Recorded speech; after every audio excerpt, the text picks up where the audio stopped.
Hai semuanya, Assalamualaikum warahmatullahi wabarakatuh. Kembali lagi di channel aku, Reta Pramesti. Kali ini Reta mau nge-share tentang beberapa tips yang insya Allah membantu kamu untuk sukses di UTBK 2020. Nah, tonton sampai akhir dan terapkan tips-tips ini biar kamu sukses di UTBK 2020. Amin. Guys, pertama-tama Reta mau nge-disclaim dulu nih, tahu nggak sih bahwa pendaftar UTBK yang benar-benar sah buat ikut ujian di UTBK 2020 itu hanya sekitar 50% daripada yang diberitakan di awal. Tahu kan yang diberitakan di awalnya itu adalah sekitar 1,4 sampai 1,5 juta pendaftar. Dan finally, yang benar-benar berhak itu hanya sekitar 702.000 gitu. Nah, jadi sebenarnya kamu udah plong gitu ya. Peserta lain yang merupakan saingan kamu itu tuh udah gugur duluan, entah itu karena udah keterima di jalur lain, mengundurkan diri, atau belum membayar dan lain-lain sebabnya. Setidaknya pesaing kamu itu sudah berkurang. Hal ini juga sangat jauh gitu ya perbedaannya. Tahun lalu itu peserta UTBK itu 1,2 juta dan tahun ini hanya 700.000. Oke, kita langsung aja masuk ke tips-tipsnya. Yang pertama adalah biar kamu sukses di UTBK 2020 adalah kamu harus percaya diri dan yakinkan kemampuan diri kamu. Tahu kan bahwa persiapan UTBK 2020 itu udah 3-4 bulan ke belakang gitu. Tentunya kamu udah berusaha dan bersikeras untuk melewati berbagai aral dan rintangan yang menghadang selama proses perjuangan sampai akhirnya kamu nanti ujian. Jadi percaya aja dan yakinkan kemampuan diri kamu bahwa kamu bisa gitu masuk ke jurusan yang kamu inginkan dengan segala hal yang udah jatuh bangun dan kamu mempelajari kesalahan-kesalahan tersebut. Kamu harus yakin ya. Jadi benar-benar yakin bahwa kamu bisa melewatinya dengan baik. Tambah dengan kamu udah mengupas tuntas berbagai materi yang sebenarnya udah kamu lupa, tapi kamu jejelin terus dengan berbagai usaha kamu, lalu try out yang tanpa henti, belajar di online, belajar offline bareng teman-teman, semuanya udah kamu lewati. Jadi, menuju hari H, kamu nggak perlu pusing-pusing, kamu nggak perlu down gitu, karena kamu harus, intinya adalah kamu yakin percaya diri, karena ujian terberat selain itu nanti soal-soalnya adalah kepercayaan diri kamu. Yang kedua adalah hindari rasa over. Over apa aja kak? Overthinking, over pesimis, dan over insecure. Nah, ini bisa jadi relate sama penggunaan medsos kamu. Kayak misalnya menggunakan Instagram dan aplikasi-aplikasi lain yang misalnya ada nih yang upload hasil TO-nya. Dan dia tuh misalnya udah sampai tinggi banget gitu. Sedangkan kamu itu masih di angka 400-500. Berarti kan kamu ada rasa-rasa khawatir, kecewa, takut gitu ya. Kok orang lain bisa segitu, tapi diri sendiri tuh cuma kecil banget gitu. Stop gitu buat ngelihat yang hal-hal kayak gitu. Karena TO itu sejatinya hanya sebagai gambaran. Bisa jadi UTBK-nya itu sama, mirip, bisa jadi berbeda jauh. Karena banyak juga pengalaman yang malah kebalikannya gitu TO. Tapi ya semoga aja kalian itu bisa lebih baik dari TO kalian gitu. Jadi intinya prove your quality gitu. Hindari rasa over tersebut dengan menjali pikiran kalian dengan suatu hal yang benar-benar positif. Tadi seperti tips yang pertama, kamu harus tanamkan dalam diri kamu, you can and you will pass with good. Yang ketiga adalah evaluasi kelemahan dan tuntaskan catatan-catatan penting. Setelah kamu kemarin belajar mengenai materi-materi yang belum kamu pahami, lalu mengerjakan tryout, kamu pasti mendapatkan kembali apa sih yang salah dan belum benar. Nah, kamu tuntaskan kembali materi-materinya, pahami konsep-konsepnya, sehingga ketika kamu bertemu dengan soal-soal seperti itu lagi, nggak akan salah bagaimanapun bentuk soalnya. Karena sebenarnya soal itu hanya di bulak-balik aja, terus soal itu hanya mainkan konsepnya gitu, apalagi kayak soal bacaan. Nah, seperti itu. Jadi teman-teman harus mengevaluasi apa sih kelemahan kalian di subtes-subtesnya gitu. Apakah misalnya di PK, di PU, PPU, atau PMB Oke, setelah itu tuntaskan catatan-catatan penting.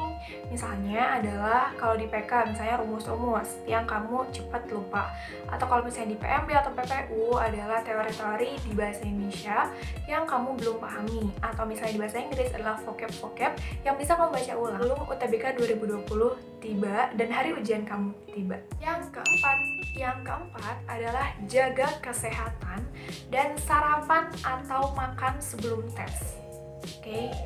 Nah, jadi jaga kesehatan kenapa? Karena sekarang lagi masih marak-maraknya ya virus corona atau COVID-19, maka kamu juga harus menghindari tempat-tempat keramaian gitu.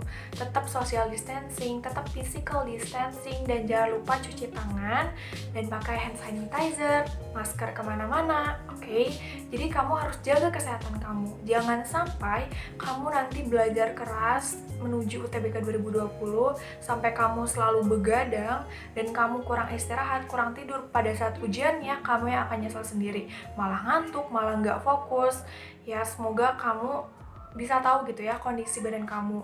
Kalau misalnya drop, langsung ke dokter, langsung ke puskesmas, langsung gitu cari obatnya biar kamu langsung sembuh gitu, oke? Karena kenapa? Nanti kalau misalnya kamu masuk nih ke ruang ujian, lalu ketika kamu dites suhu badannya itu di atas 37 derajat, itu kamu bisa jadi nggak boleh ikut ujian. Fatal banget kan? Udah bayar, udah daftar, udah belajar, nggak jadi ikut UTBK gara-gara demam. Wassalam. Oke, jadi jaga kesehatan ya. Sarapan atau makan juga penting biar energi dalam diri kamu itu tetap terjaga dan kamu bisa ujiannya tuh secara fokus gitu. Jadi kamu bisa menuntaskan semuanya dengan baik tanpa ada kesalahan. Semoga aja ya. Yang kelima adalah siapkan barang-barang penting yang wajib dibawa di UTBK 2020. Ini adalah suatu hal yang fatal kalau misalnya nggak kebawa.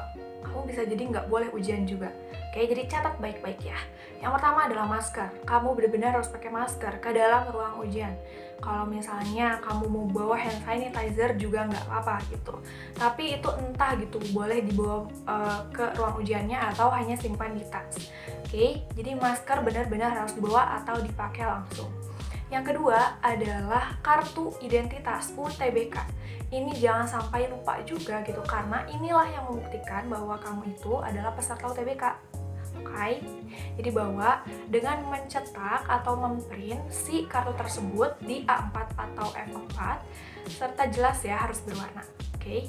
Yang ketiga adalah SKL atau ijazah. Jadi kamu bisa pakai ijazah yang dilegalisir untuk angkatan 2018 atau 2019, dan untuk tahun 2020 adalah menggunakan SKL yang udah ditandatangani basah oleh kepala sekolah dan ada foto serta NPSN. Nah, kalau misalnya nggak ada, kamu boleh bawa fotonya gitu. Selain itu, kalau misalnya kamu udah punya ijazah, kamu boleh bawa ijazah yang udah dilegalisir. Juga kalau misalnya kamu bawa yang asli juga nggak apa-apa, tapi itu bukan tanggung jawab panitia LTMPT kalau misalnya hilang. Nah, jadi seperti itu ya. Selain itu, kamu juga harus bawa kartu identitas. Misalnya KTP atau kartu pelajar atau SIM atau paspor, tapi yang benar-benar direkomendasikan itu adalah KTP atau kartu pelajar. Oke? Jadi catat baik-baik keempat hal tersebut. Apa aja coba tadi? Masker, kartu peserta UTBK, SKL atau ijazah, dan kartu identitas ya. Jadi jangan sampai lupa. Oh ya, untuk kartu UTBK itu kamu bisa pakai kertas HVS gitu, bisa A4, bisa F4. Dan yang penting jelas gitu, jangan buram dan juga jangan hitam putih, berwarna ya, dan harus terbaca barcode. Kalau misalnya kamu bawa alat tulis sebagai cadangan juga boleh, tapi bisa jadi nggak terpakai karena nanti akan diberikan oleh panitia untuk coret-coretannya seperti pensil dan kertas. Yang keenam adalah siapkan outfit untuk ujian gitu. Outfitnya harus yang kayak gimana? Nggak usah yang ribet-ribet. Yang penting ini untuk cewek atau cowok ya, bisa pakai kemejanya bisa warna apa aja. Yang penting berkerah gitu. Jadi karena namanya juga ujian ya, harus formal. Bawahnya bisa pakai celana gitu. Celananya bisa celana bahan yang pokoknya tidak ketat gitu ya. Dan harus sopan dan rapi. Jadi nggak ada ketentuan warnanya, kamu bisa bebas aja ujian menggunakan warna apa aja, tapi harus sopan, rapi, dan enggak ketat. Sepatunya juga sepatu tertutup, usahakan. Yang ketujuh adalah jangan lupa berdoa dan minta restu orang tua gitu. Jadi walaupun kamu memang udah usaha sedemikian rupa, tapi justru lupa untuk berdoa, hal itu sangat fatal juga teman-teman. Jadi jangan sampai lupa untuk berdoa dan mendekatkan diri kepada Yang Maha Kuasa. Karena untuk setiap usaha yang dilakukan, itu penting untuk diiringi dengan doa, karena itu akan mempengaruhi nasibmu ketika menghadapi ujian dan pada akhirnya menentukan apakah kamu lolos atau tidak. Jangan lupa juga orang tua faktor penting. Kita harus minta restu sebelum nanti berangkat ke tempat ujian dan semoga dilancarkan di UTBK 2020. Nah, so itu aja 7 tips yang insya Allah membantu kamu untuk bisa sukses menuju UTBK 2020. Wow, sebentar lagi ya, 13 hari lagi. Jangan lupa terapkan tips-tipsnya. Kalau misalnya ada tips yang belum aku sampaikan, bisa kamu komen di kolom komentar. Dan terima kasih untuk tontonannya sampai akhir. Semoga kamu lolos di SBMPTN 2020. Oke, gitu aja dari aku. Mohon maaf kalau misalnya kesalahan. Ini hanya bentuk sharing aja. Good luck! Bye! Wassalamualaikum warahmatullahi wabarakatuh.